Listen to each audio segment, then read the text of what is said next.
Juízes, capítulo de número 6. Estamos na campanha Vitória em Todo Lugar. 12 dias proféticos para 12 meses de vitória. E eu quero falar hoje à noite sobre os soldados de Gideão.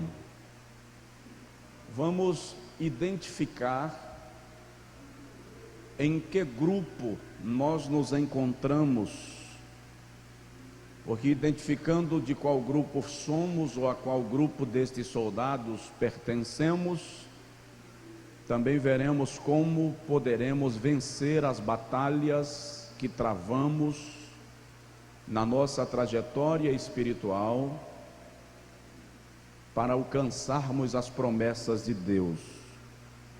Juízes 6,14 diz assim: Então o Senhor olhou para ele e disse: Vai nesta tua força e livrarás a Israel da mão dos midianitas. Porventura não te enviei eu? Agora, por favor, capítulo 7, versículo 1, também de Juízes. 7, versículo 1. Então Jerubaal, que é Gideão, se levantou de madrugada, e todo o povo que com ele estava, e se acamparam junto à fonte de Arode, de maneira que tinha o arraial dos midianitas para o norte, pelo outeiro de Moré, no vale. Estes dois versículos hão de servir para a nossa reflexão nesta noite, e nós vamos relembrar que em toda a vida cristã, em toda a vida espiritual, existem batalhas a serem travadas, e estas batalhas serão vencidas a partir da aplicação da nossa fé no Deus que nunca nos desampara. Amém? Coloque assim a mão no peito, por favor, e diga comigo: Senhor Jesus, fala comigo e me ensina estratégias de batalha para vencer o meu adversário. Amém. Irmãos, Gideão viveu num dos períodos mais tristes da história de Israel. Período em que os midianitas, uma tribo nômade da região do Neguebe, se fortaleceu muito. E em se fortalecendo os midianitas, se constituíram em grandes inimigos do povo hebreu. O livro dos Juízes é muito interessante porque ele mostra-nos um período em que Israel não tinha rei, e Deus estabeleceu homens ou mulheres, no caso de Débora, para em algum período julgar as questões da nação, bem como instruir o povo na lei de Deus. E ao longo deste livro, o irmão vai perceber alguns ciclos de queda e de arrependimento de Israel. Todas as vezes que Israel se afastava de Deus, enfraquecia-se, e uma nação adversária vinha para sobrepujar-se, para oprimir e para escravizar o povo hebreu. Então logo o povo clamava, Deus, em sua infinita e reconhecida misericórdia, levantava um juiz para julgar o povo e livrá-lo das mãos do seu adversário. Nos capítulos 6, 7 e 8, é o período em que Gideão julga a Israel, lidera Israel em suas batalhas e derrota os midianitas, que não era um povo qualquer. Se o irmão ler o capítulo 8, versículo 10, vai perceber que no exército dos midianitas, só os que impunham a lança eram 135 mil homens. Flávio Joséfos, historiador judeu naturalizado romano, sugere que o exército dos midianitas era composto de mais de 400 mil homens. E o capítulo de número 6, ora lido de modo particular os versículos 3 a 7, revelam que a estratégia dos midianitas para enfraquecerem a Israel era invadir a terra do povo hebreu no período da colheita. Israel plantava, regava, cuidava da lavoura, e quando chegava a época da colheita, o texto diz no capítulo 6, versículos 3 a 6, que os midianitas vinham com todo o seu gado, com a sua tenda, e invadia a terra de Israel. Se vinham com a tenda, significa que eles vinham de mudança, estabeleciam morada nas terras de Israel, comia do seu mantimento, comia do seu gado, das suas ovelhas, e quando aniquilava todo meio de sobrevivência, voltava para a sua terra de origem. O texto bíblico nos informa que neste período Israel enfraqueceu muito, ou seja, a economia acabou. Houve miséria na terra de Israel. A pobreza, registram os versículos, tomou conta da terra de Israel, e o povo clama ao Senhor. E quando o povo clama ao Senhor, há um jovem, filho mais novo da casa de seu pai, chamado Gideão, da tribo de Benjamim. E a Bíblia Sagrada diz que Gideão estava moendo trigo, presta atenção nisso, moendo trigo para esconder no lagar. Lagar não é lugar de trigo, querido. Lagar era o lugar onde se pisava as uvas para a fabricação do vinho. A crise estava tão grande em Israel que, em vez de uva, eles estavam moendo trigo no lagar. E a Bíblia Sagrada diz que o anjo do Senhor apareceu a Gideão e disse: o Senhor é contigo, varão valoroso, vai nesta tua força e livra a Israel da casa da servidão. O texto diz que Gideão protestou, ou no mínimo contestou. Se o Senhor é comigo, por que nos sobrevém tamanho mal? Aí o Senhor fala com Gideão e diz: não já te mandei eu?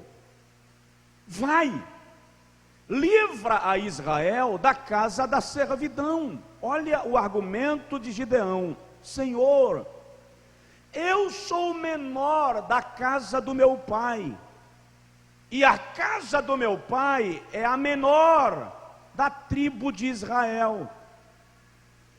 Este argumento de Gideão, queridos, não era uma expressão de humildade, não, senhores. Era uma expressão de conservadorismo da tradição. No contexto cultural de Israel, o filho mais novo não poderia fazer nada se não fosse liderado por seu irmão mais velho. O que Gideão está dizendo é: a tradição diz que eu não posso me mover, porque o meu irmão mais velho é quem precisa me liderar. Eu sou o mais novo da casa do meu pai. A casa do meu pai é a menor da nossa tribo. E a tribo de Benjamim é a tribo caçula, é a tribo mais nova. Portanto, não podemos fazer nada. É incrível como muitas vezes, em nome da tradição, nós nos mantemos escravos de uma opressão cuja liberdade Deus já declarou para nós. Provoca seu vizinho e diz para ele: já há uma liberdade declarada. Já há uma liberdade declarada. Mas em nome dessa tradição que Gideão insistia em preservar,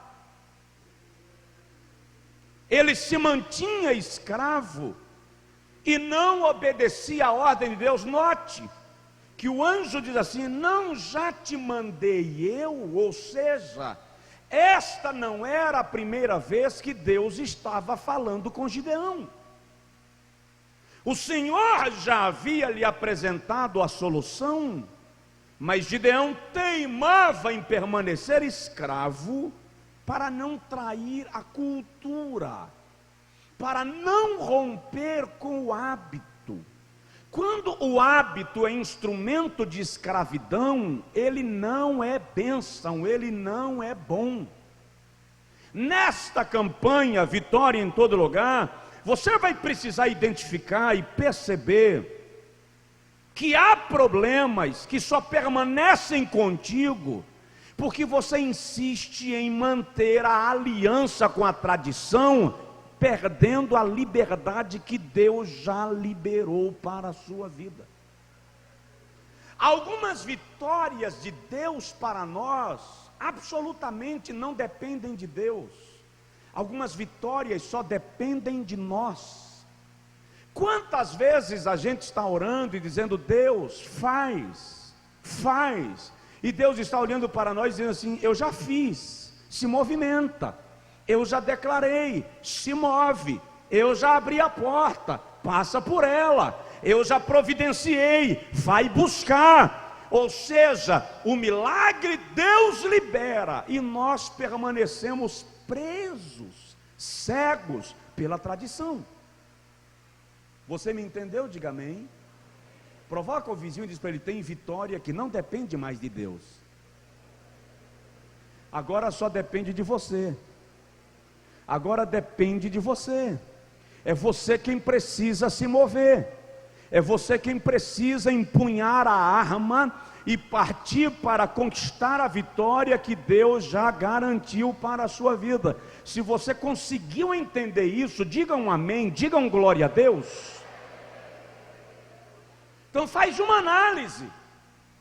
Tem inimigo seu que já foi derrotado e você continua brigando contra ele.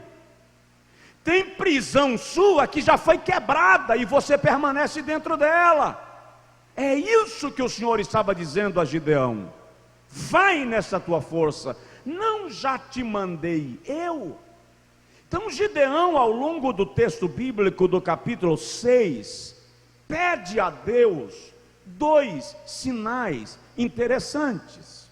O primeiro sinal que Gideão pede: se o Senhor de fato está comigo, se o Senhor vai comigo nesta batalha, se a tua mão for sobre mim, eu vou te pedir um sinal. A partir do versículo 17, eu vou colocar um velo de lã no eirado, na cobertura da casa.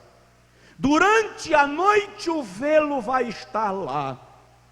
E eu quero que amanhã, se o Senhor está comigo, o velo de lã vai amanhecer encharcado, mas a terra estará seca. Ou seja, é para encharcar o velo sem chover, é para molhar o velo sem cair água sobre a terra.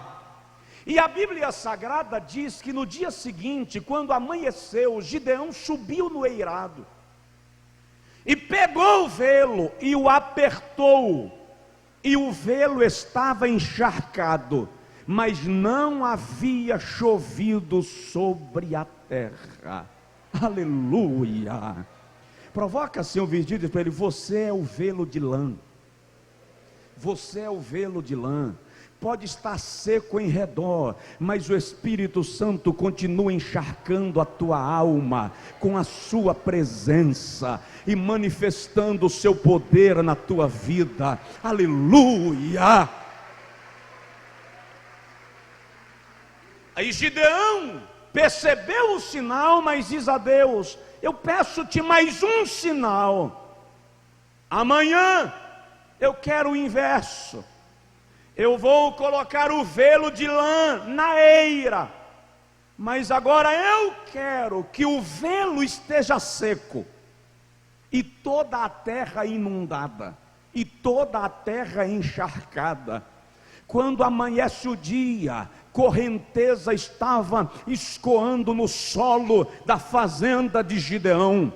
Haviam goteiras por todos os lados, lavoura regada, e quando Gideão pega o velo estava seco. Aleluia!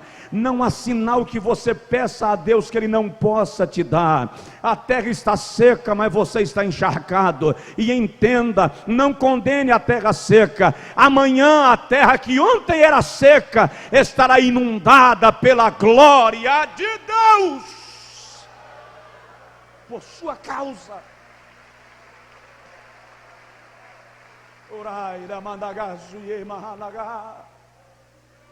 Então Gideão entendeu que Deus de fato estava lhe enviando para a batalha. Isso tudo está no capítulo 6 e 7 de Juízes.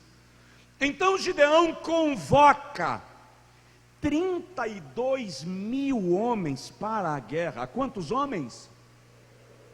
32 mil homens. Irmãos, 32 mil homens aparentemente é muita gente, mas se você considerar que o exército dos midianitas eram mais de 400 mil homens, Gideão estava em minoria absoluta, e ele vai para a batalha. Só que entre a saída de casa e a chegada no campo de guerra, Deus agora passa em revista o exército de Gideão.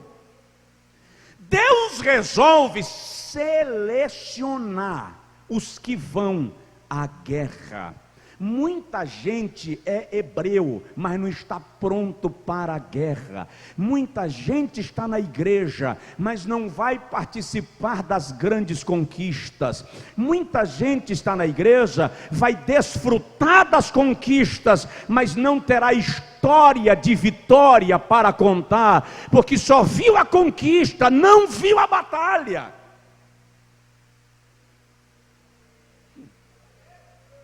Você me entendeu? Se você resolver ficar em casa sem participar da guerra, você não vai morrer não, você vai ver a vitória, mas não vai conhecer a história da vitória, não vai saber o que dizer para os seus filhos, não terá o que contar para seus netos, ninguém vai ouvir falar ao seu respeito, porque você ficou em casa, tomado pela covardia. Mas quem vai à guerra volta com a vitória, e tem o que falar das grandezas de Deus pelo seu povo. Aleluia!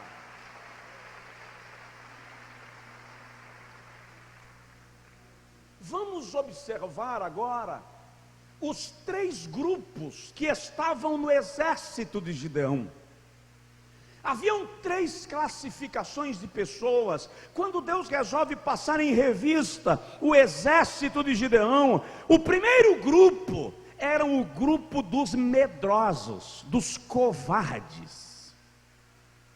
Juízes capítulo 7, versículo 3, O Senhor diz a Gideão assim: agora pois apregou aos ouvidos do povo, dizendo: quem for covarde e medroso, volte e vá apressadamente das montanhas de Gileade. Eram 32 mil.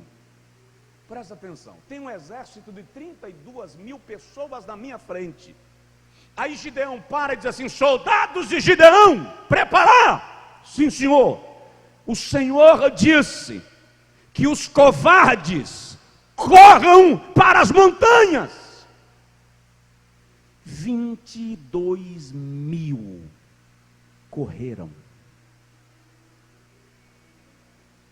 Por que isso? Porque, querido, estar sozinho é melhor do que estar com um covarde. A covardia é contagiosa. É incrível como o medroso consegue fazer medo a quem está perto dele. Eu já contei aqui para os irmãos, eu estava vindo uma certa feita de Mulungu do Morro, lá na região de Irecê. Depois do culto, terminei de pregar, entrei no carro e voltei para casa. Quando eu passei de Cafarnaum, um carro vinha com os faróis apagados atrás de mim, e só acendeu os faróis na hora da ultrapassagem. Eu percebi do que se tratava. Era um sócio não convidado, querendo o carro que não era dele, e neguei a ultrapassagem, e segurei para que ele não ultrapassasse. Mas o irmão que estava comigo, um cantor, pensa num camarada mole até a medula.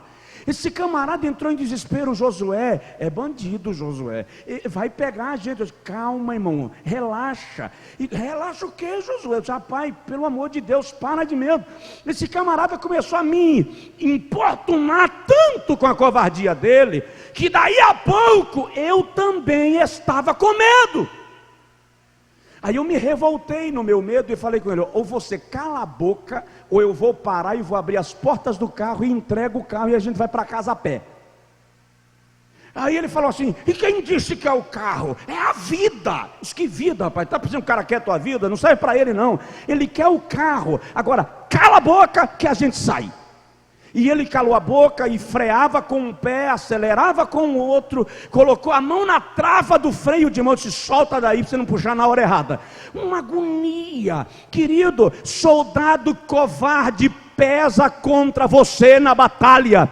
Ou você tem coragem na guerra, ou volta para casa, para não atrapalhar quem crê na vitória que Deus reservou para o seu povo.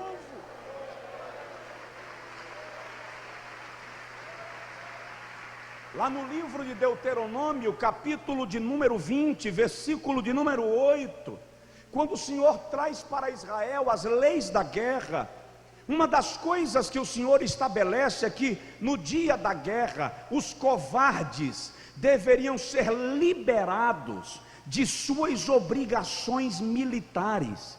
Por que os covardes deveriam ser liberados das suas obrigações militares?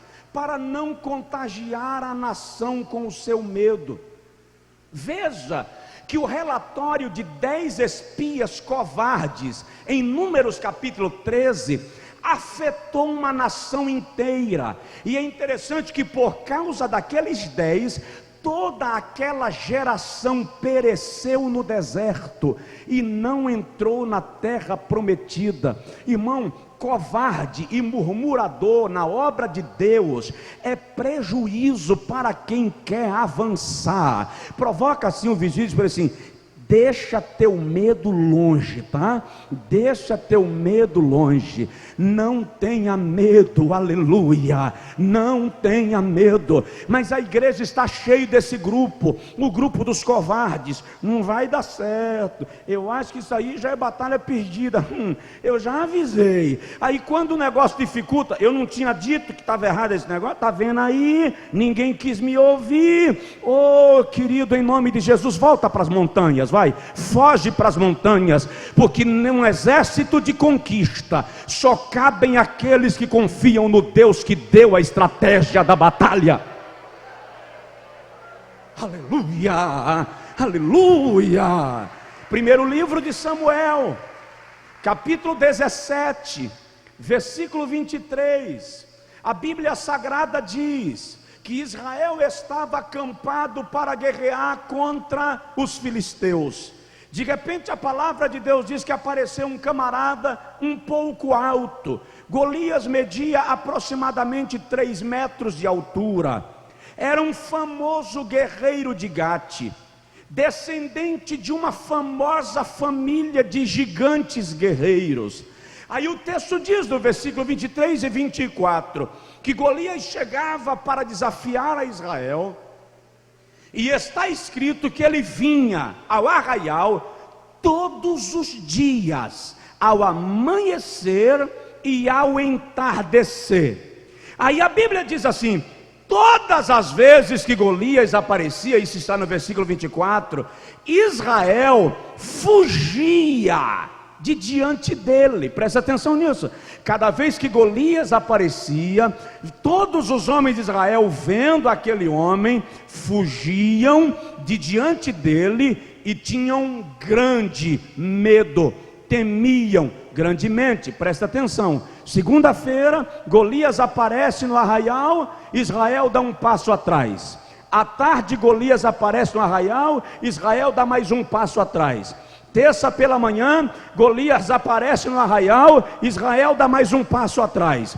Terça tarde, Golias aparece no arraial, Israel dá mais um passo atrás. Quarta-feira, 2 passos atrás. Quinta-feira, 2 passos atrás. Sabe o que é que você tem que entender? Cada passo atrás que você dá na frente do inimigo é um passo à frente que ele dá no território que Deus te deu. Cada vez que você recua, o inimigo avança. Cada passo atrás seu é um passo à frente dele. O problema da covardia é esse: você entrega o território sem lutar por ele. E presta atenção nisso: Deus não dá território a quem vai devolvê-lo para o inimigo. Deus não vai lhe abençoar enquanto a sua covardia for o seu maestro. Deus não vai lhe entregar o que Ele tem para você enquanto o seu medo for o seu profeta. Deus não vai te entregar para você enquanto a tua covardia for mais forte do que a tua fé. Não é pecado ter medo, é pecado deixar o medo prevalecer. Ou vocês pensam que às vezes eu também não tenho medo? Josafá teve medo, está em 2 Crônicas 20.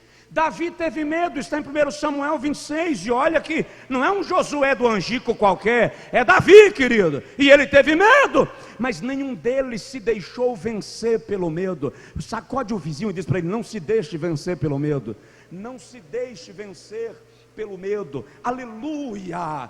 Deus está querendo homens corajosos. Neemias capítulo 6, versículo 10 a 13, um profeta veio subornado profetizar para Neemias, dizendo a ele: foge, porque os teus inimigos vêm para te matar. Aí Neemias diz assim: um homem como eu fugiria? Alguém que tem uma missão do tamanho da minha vai correr? Alguém que tem uma responsabilidade do tamanho da minha vai desaparecer do mapa? A mão do Senhor está comigo para me livrar. Aleluia! Aí a Bíblia diz, no Juízes capítulo 4, versículo 8, o Senhor levanta Débora.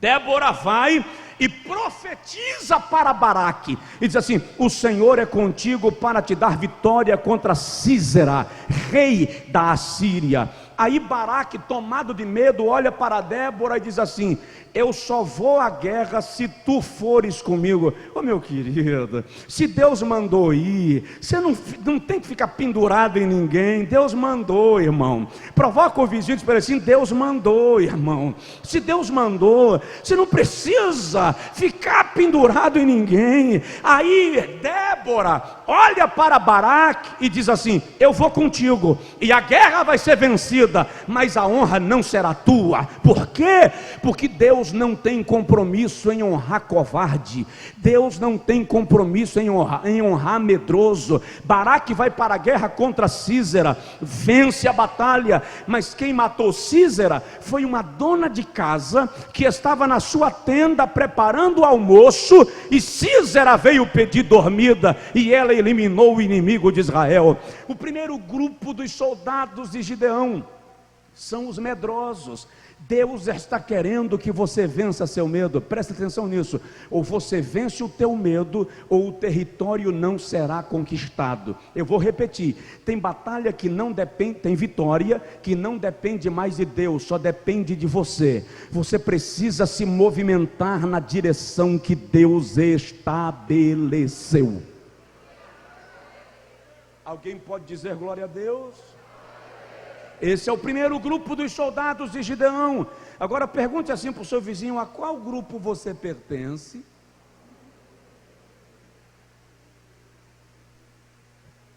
O segundo grupo dos soldados de Gideão estão no capítulo 7, versículo 4 e 5.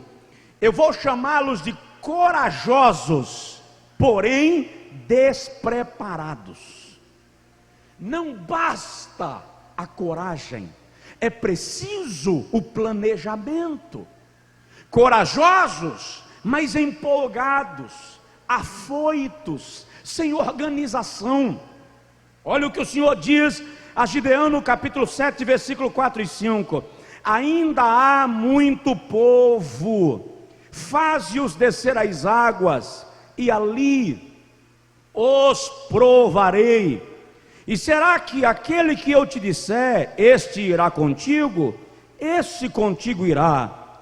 Porém, todo aquele que eu te disser, este não irá contigo, este não irá. E fez descer o povo às águas.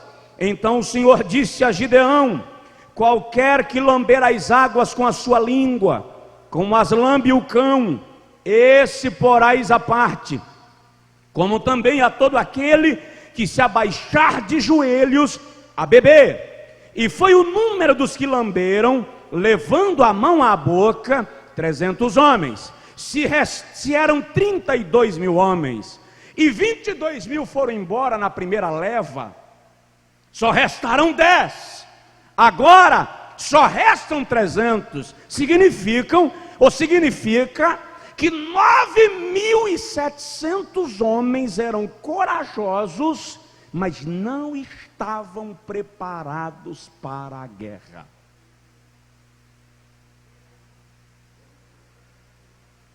Quem quer vitória diz amém? Não. Quem quer vitória diz amém? Diz assim para o seu vizinho: então te prepara para a batalha. Gente despreparada atrapalha a batalha. Por que atrapalha? Porque vira um peso. Gente despreparada acaba transformando você em escudo, e aí a batalha atrasa.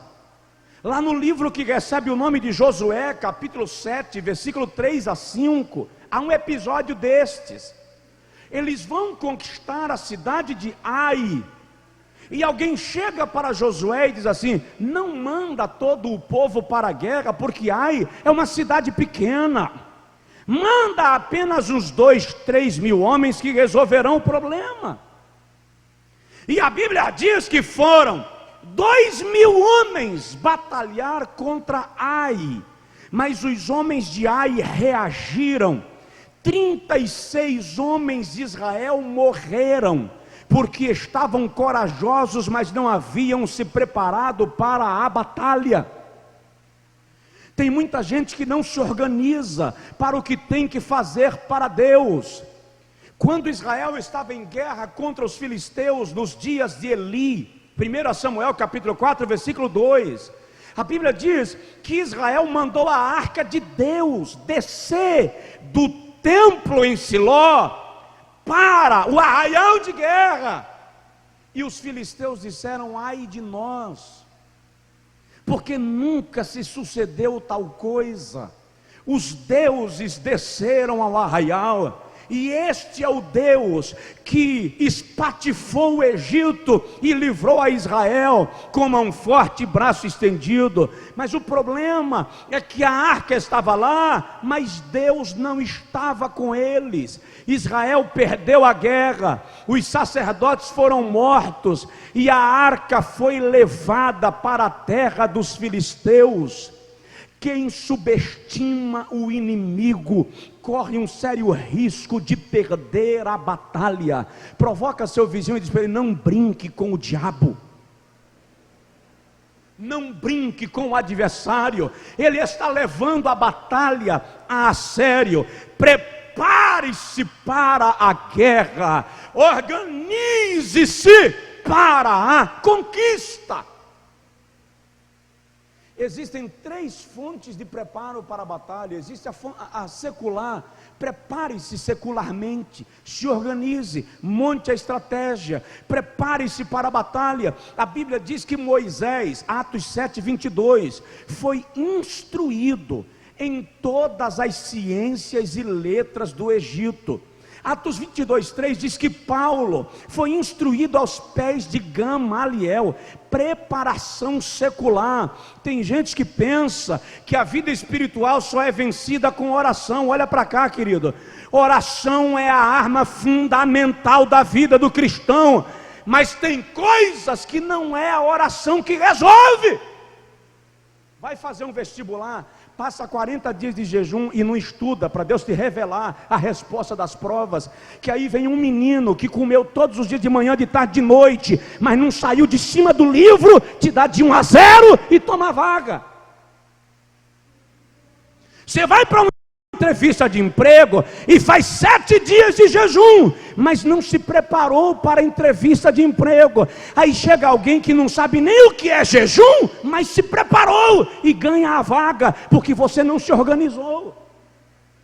Camarada chega para mim: pastor, ora para Deus abrir a porta para mim. Aí Deus abre a porta e ele está dormindo, não se prepara para a batalha. É a história da corrida da lebre com a tartaruga. A lebre saiu na frente, tirou onda com a tartaruga, chegou lá na frente, olhou para trás, nem sinal. Vou tirar um cochilo, até ela chegar aqui eu durmo e continuo a minha corrida. A tartaruga passou, a lebre dormiu demais. Quando acordou, a tartaruga já tinha rompido a linha de chegada. Não dorme em tempo de guerra, não encurve as armas em tempo de batalha, não vacila em tempo de peleja. Tem um louvor que diz assim: em tempo de guerra nunca pare de lutar. Eu lembro que uma data dessas atrás aí, deu uma aliviada nas lutas que eu estava passando, deu uma acalmada, e tem que dar, porque se não der você parte no meio, você corre doido. Quando aliviou eu desarmei, eu relaxei um pouquinho, eu comecei a ficar assim mais à vontade. Aí uma madrugada o Senhor me disse assim: você não é hora de declinar as armas, você ainda está no vale e os montes continuam ocupados. Provoca o vizinho e diz para ele: se prepara para a batalha. Além do preparo secular, tem o preparo teológico, o preparo bíblico, ler a palavra, estudar a palavra, tá? Eu vejo gente querendo ser pregador, querendo ser professor de escola dominical. Eu quero que Deus me use, querendo se chamar de missionário, de pastor, de bispo, de apóstolo, de sacerdote, de patriarca, mas não lê a Bíblia, querido, nem na hora que está parado na sala de espera de uma clínica. Por quê? Não, abre a boca que eu encherei. A Bíblia diz em Daniel capítulo 10, que Daniel entendeu as profecias do cativeiro, porque estava lendo os livros, versículo 2, lendo os livros. Paulo escreve a Timóteo na segunda carta, capítulo 3, versículo 14 a 17, e diz assim: e que desde a infância sabes as sagradas letras, que podem fazer-te sábio e entendido. Toda a escritura é divinamente inspirada e proveitosa para ensinar, para instruir, para redarguir em justiça, a fim de que o homem de Deus seja perfeitamente preparado para toda boa obra. Dá uma sacudidela no seu vizinho e diz para ele: leia a palavra. Leia a palavra. E tem o preparo espiritual, que é obtido por meio da oração, pela comunhão com Deus, pela relação com Cristo. Paulo diz: tomai a armadura de Deus, para que possais estar firmes no dia mau. Mas se prepare para a batalha. Coragem sem preparo é suicídio. Você precisa da coragem e da organização para fazer o que Deus te prometeu que você vai fazer. Amém? Amém? Qual é o primeiro grupo dos soldados de Gideão? Os covardes. Quer um conselho? Se livra do covarde na tua viagem, deixa ele em casa. Ele vai dar problema. Se você tem uma conquista espiritual para fazer, deixa o covarde em casa, que ele vai lhe atrapalhar nessa conquista. Segundo, corajosos despreparados.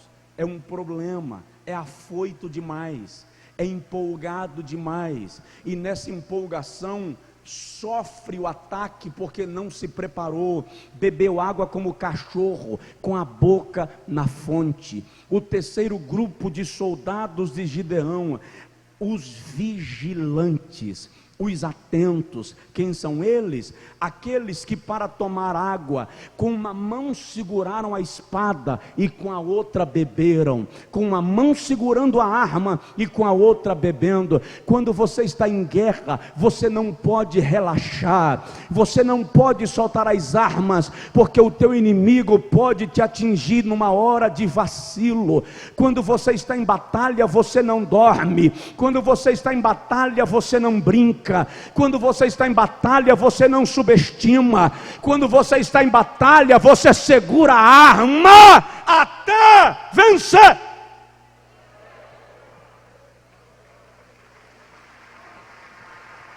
Aleluia! Espírito vigilante.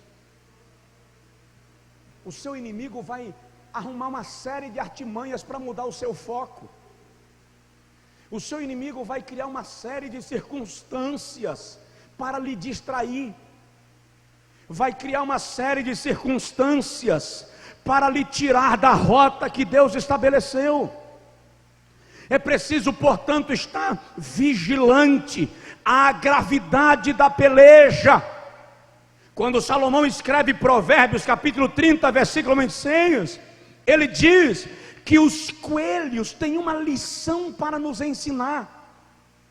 Que lição? Ele diz assim: os querogrilos são um povo débil, contudo faz a sua casa na rocha. É uma espécie de preá do deserto, frágil, débil, sem poder de defesa. Mas tem três coisas que nós precisamos aprender com os coelhos. Primeiro, casa na rocha. Provoca o vizinho e diz para ele: faz a tua casa na rocha. Faz a tua casa na rocha. Na parábola de Jesus, quem fez a casa na areia não suportou a tempestade e a casa ruiu. Mas quem faz a casa na rocha, vem o vento, vem a tempestade, o mar brama contra ela, mas a casa não cai, porque está na rocha. Segunda coisa que nós precisamos aprender com os coelhos dormem com a pata direita traseira fincada ao chão, um pouco atrás do corpo. Para que isso? Dorme preparado para correr. Ao menor sinal de perigo, antes de acordar, o coelho está pronto para reagir. Dá um toque no seu vizinho e diz para ele assim: às vezes é preciso reagir. Às vezes é preciso reagir. Você não pode ficar morgado levando pau pau na muleira e sem fazer nada, porque tem gente que pensa que você está apanhando de graça e calado de graça, porque você é covarde. Coloca a pata para trás e reage, porque quando você reagir, Deus vai estar na tua frente para te dar vitória. Aleluia, aleluia. Eu era diácono, não aprende o que eu vou falar aqui, você não aprende não, tá? Não aprenda não. Eu era diácono da igreja em Mairi. Rapaz, concluindo o colégio ainda. E tinha um camarada no colégio, filho de papai, e esse povo pensa que é dono do mundo, principalmente nessas cidadezinhas de interior. E ele estava acostumado a bater em crente, a ficar provocando as moças da igreja no colégio, mexendo no cabelo, pegando no pescoço. E um dia ele começou a me encher, a me torrar o juízo. E no meio da sala de aula, naquele dia eu não tinha jejuado, eu tinha orado menos. Eu levantei da minha carteira e cheguei perto dele e disse: fica em pé. E ele disse: para quê? Eu disse: para apanhar. Eu disse: não vou ficar em pé. Eu disse: então tu apanha sentado, porque eu vou te sentar o braço. A professora disse: Josué, o que é isso? Eu disse: ô professora, esse idiota me vê com cara de santo e pensa que eu sou São Jorge. Se ele continuar com essa pataquada aqui, eu vou dar nele. Nunca mais o camarada mexeu nas moças da igreja, nunca mais ele ficou batendo em rapaz da igreja, porque crente não reage. Eu não estou dizendo para você sair dando tapa em ninguém por aí não, tá? Te comporta em nome de Jesus, porque hoje minha reação já seria diferente. Mas eu estou dizendo, coloca uma pata para trás, se prepara para reagir. Não deixa o diabo fazer de você peteca, porque você não é peteca do diabo.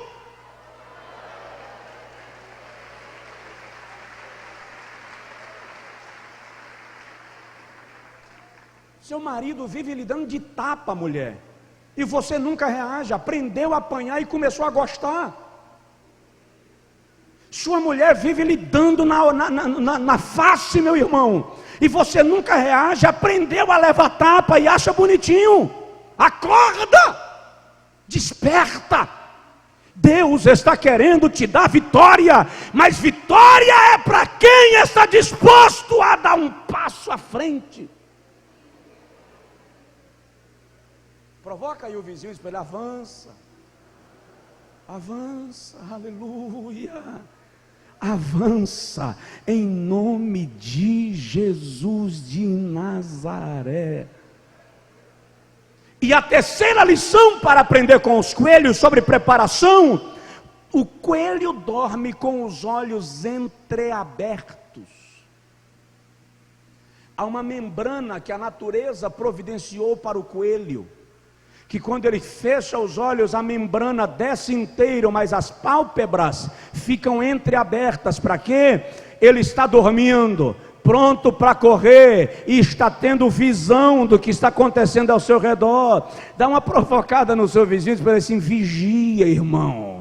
Vigia, irmão. Enquanto você dorme, Satanás está agindo. Enquanto você dorme, o diabo está se movimentando. Então vigia, prepara-te para a batalha. Não seja covarde, se prepare para a guerra. Deus vai te fazer vencer. Presta atenção que eu vou lançar uma palavra profética para a sua vida. O que Deus tem para você, o vento não leva.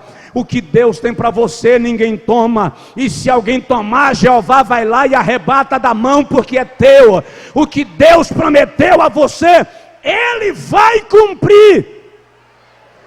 Pode se levantar quem quiser se levantar, pode caluniar quem quiser caluniar, pode armar quem quiser armar, faz macumba quem quiser fazer, mas o que Deus tem para você, o diabo tem que abrir alas e deixar você passar. Aleluia, aleluia. E presta atenção nisso: Deus vai fechar os olhos dos teus inimigos. Você vai passar e eles não vão te enxergar. Quando eles abrirem os olhos, você já está do outro lado da fronteira, porque Deus fez uma promessa. Deus fez uma promessa e Ele é fiel em cumprir o que te disse. Fica de pé, por favor, quem puder, em nome de Jesus.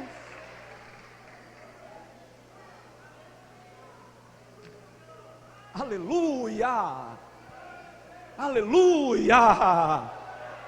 Aleluia! As circunstâncias favorecem os que se preparam. As circunstâncias favorecem os que se preparam. Glória a Deus.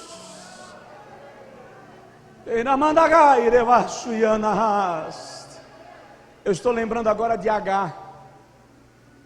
Agar ficou grávida e começou a zombar da sua senhora Sara, porque Sara era estéril. Quando Agar ficou grávida e começou a zombar de Sara, a Bíblia diz que ela foi embora. Por que ela foi embora?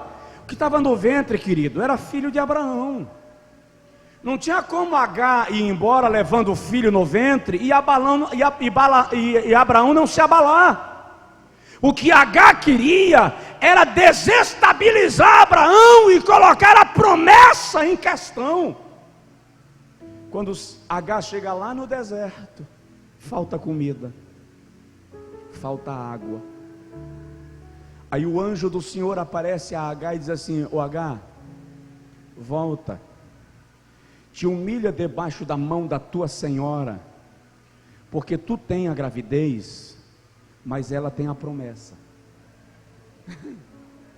Tu tem um menino no ventre, mas a promessa é dela. Então não te empolga não, Agar, porque a promessa é com Sara. O que Deus disse que vai fazer com Sara. Então volta. Tem muita gente que fica se empolgando porque conseguiu a gravidez, conseguiu o que é palpável. Aí Jeová diz assim: você tem a gravidez, você tem a criança no ventre, mas você não está com a promessa. Você precisa se segurar na promessa, querido. É por isso que eu preguei aqui outro dia: Abraão não brigou com Ló. Se você quiser ir para a esquerda, vai que eu vou para a direita. Se você quiser ir para a direita, vai que eu vou para a esquerda. Por quê? Que Abraão sabia: o segredo não está nas campinas do Jordão, o segredo não está nas margens do rio, o segredo está na promessa. E o Senhor fez uma promessa a mim. É isso que Abraão diz. Diz aí para o seu vizinho: Deus fez uma promessa para você. Deus fez uma promessa para você, e Ele cumpre aquilo que Ele prometeu. Nem que precise parar o sol, parar a lua, jumenta fala, peixe engole profeta, menino mata gigante, o eixo da terra empena, mas o que Deus disse, Ele declara: eu velo sobre a minha palavra para a fazer cumprir.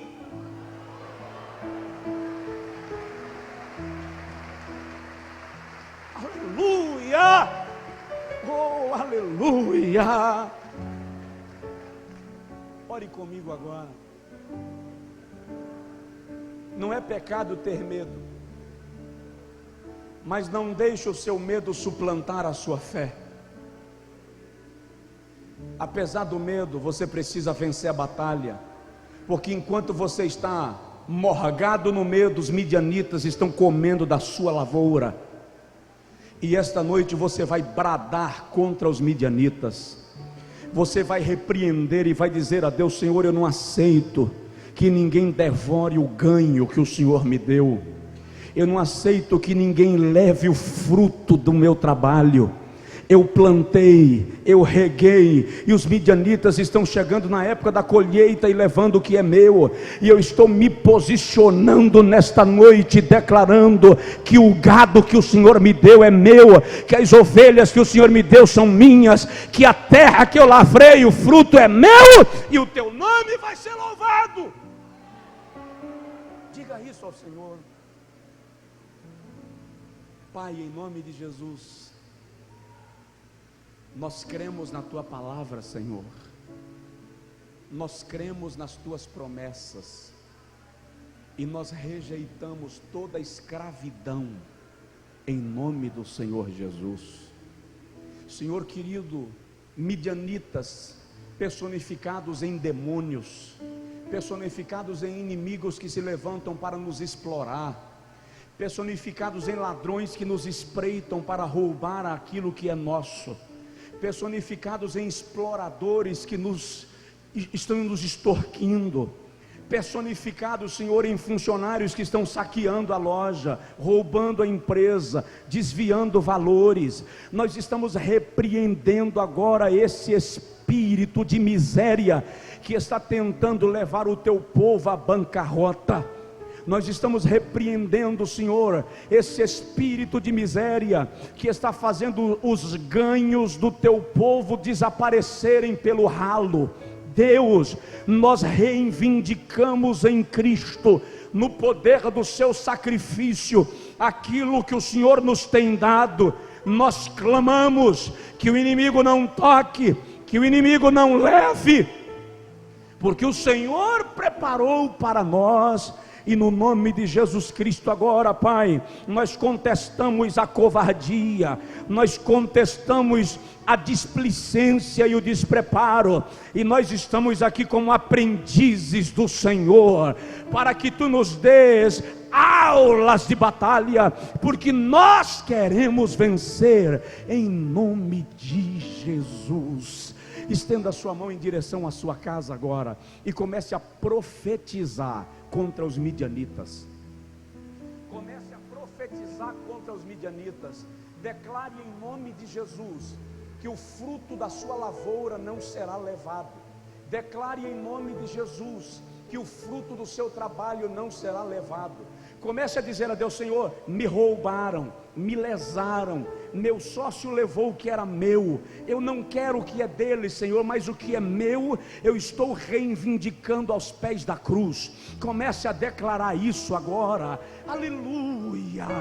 Midianitas caem por terra, demônios caiam por terra em nome de Jesus Cristo. Há milagres sendo liberados na sua vida, há milagres sendo liberados na sua vida. Eu profetizo no poder da palavra de Deus, que há milagres sendo liberados na sua vida. Deus,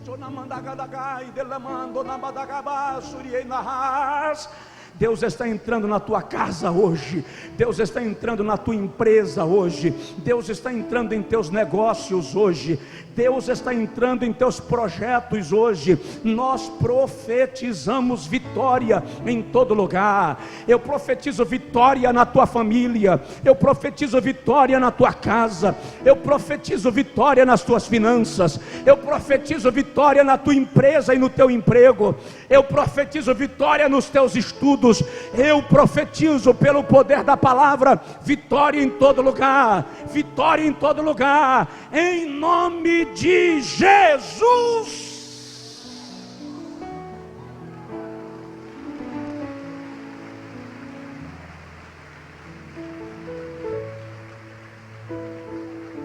Dá uma olhada no seu vizinho e diz para ele: vitória em todo lugar para a tua vida. Vitória em todo lugar para a tua vida. Vitória em todo lugar para a tua vida. Vitória em todo lugar para a tua vida. E preocupa não, vão dizer que você não vai vencer, vão rir quando você crer na vitória. Agora deixa eu te contar uma coisa aqui para terminar. Isso aqui eu não posso deixar passar. Gideão, apesar de tudo isso, estava com medo. Capítulo de número 7. Camarada vai com 300 homens, irmão, guerrear contra 400 mil. Fala a verdade, olha para mim. Quem iria? Levanta a mão. Gideão disse: Jeová, esse negócio está mal feito. 300 contra 400 mil é muito desproporcional. Aí Jeová diz a Gideão assim: levanta de madrugada, vai lá no arraial dos midianitas, porque eu vou falar com você lá. Capítulo 7, eu acho o versículo. Aí Gideão diz assim: eu ir no arraial dos midianitas de madrugada? Não tem como não, Jeová. Aí é suicídio. Aí Jeová diz a Gideão assim: se você estiver com medo de ir, chama o teu moço Purá, e ele vai contigo, e lá eu quero te fazer ouvir a minha voz. Versículo 13, 11 a seguir. Aí Gideão vai no arraial dos midianitas, e ele vai de ponta de pé, e a Bíblia diz que os midianitas estavam com milhares de camelos, e se espalhavam por todo o vale como gafanhotos. Aí Gideão parou perto de uma tenda. Quando ele parou perto da tenda, Gideão ouviu um midianita conversando com um amalequita. E o midianita disse assim: eu tive um pesadelo.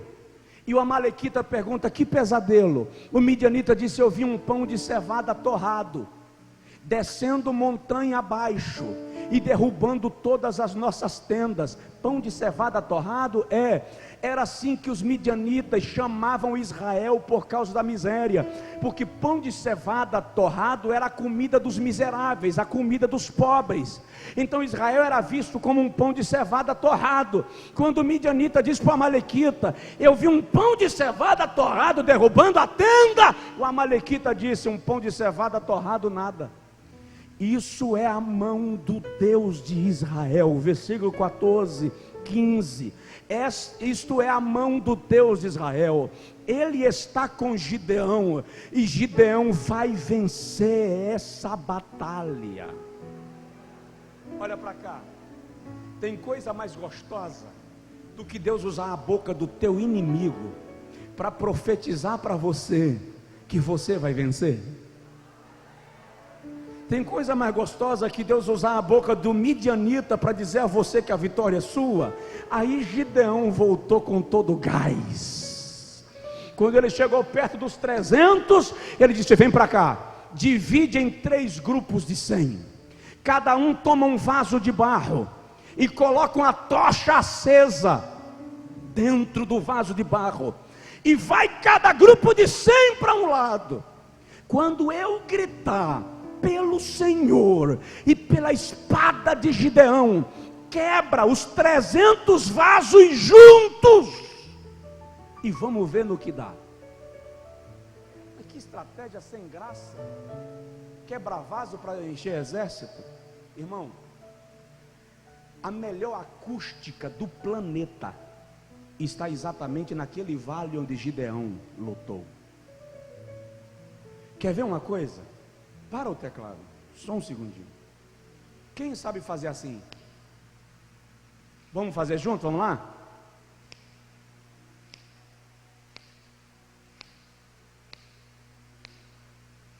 No silêncio, qualquer barulho pequeno tem eco.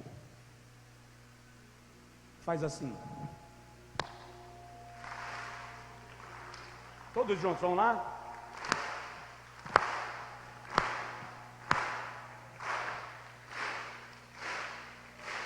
Imagina, de madrugada, no vale, na região que tem a melhor acústica natural da terra, todo mundo dormindo, 300 vasos de barro quebrando de vez, e 300 tochas brilhando de vez. Não tinha energia elétrica, irmão, era escuro. Esses soldados acordaram aturdidos, não sabia quem era quem, e quando eles acordaram atordoados e perturbados, só cataram a espada e partiram um para cima do outro, sem saber contra quem estava brigando. Os midianitas e amalequitas se matavam, e Gideão lá em cima assistindo, dizendo: só Jeová é Deus, só Jeová é Deus, só Jeová é Deus, só Jeová é Deus.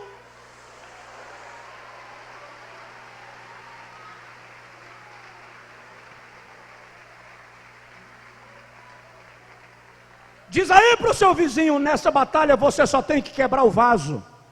Nessa batalha você só tem que quebrar o vaso, querido. Você não tem que sujar as mãos na guerra. Jeová vai colocar os teus inimigos uns contra os outros por tua causa.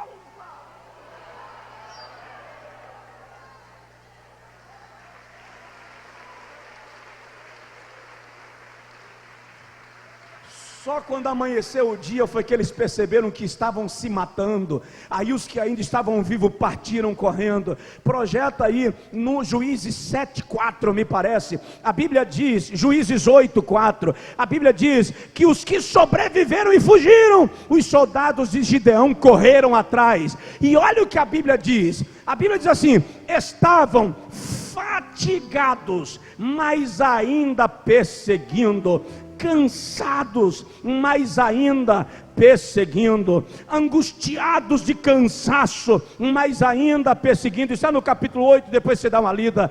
Presta atenção, você vai cansar, mas não vai perder a batalha, porque Deus está com você.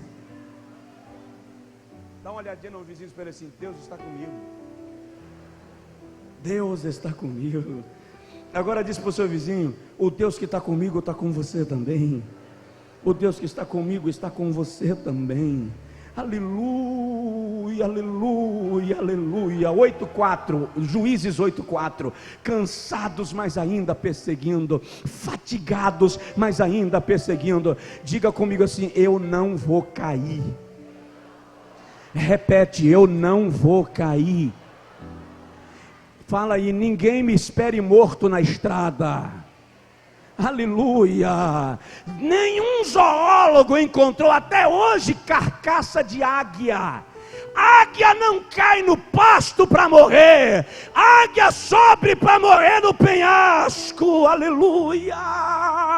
Os teus inimigos não vão te ver morto na beira da estrada, porque Deus não vai deixar. Você vai subir como águia e voar na vitória que Deus tem para a sua vida.